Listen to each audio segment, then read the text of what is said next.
Şimdi Raif diyette, ben diyetteyim. O yüzden paketi, lokumcuzade paketi ama içi deterjan dolu. Güle güle kullanın efendim.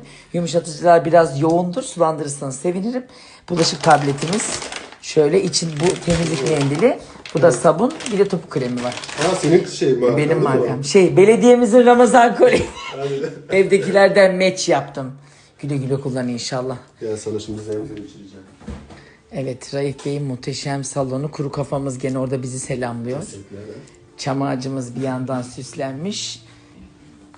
Umre'den de Kabe gelmiş. Maşallah evde her şey var. Her tarafın gönlü olsun. Kimsenin gönlü kırılmasın. Yalnız şöminen nasıl güzel duruyor bak, geniş geniş. Evet senden görüp aldım ben onu. Ay ama güzel ısıtıyor değil mi? Gerçekten güzel. Ben ısıtıcı açmıyorum zaten evlerden ısıtıyorum. Ben salonda oturuyor muyum acaba? Şöminenin camını siliyorum duruyor. En azından sen oturup kullanıyorsun.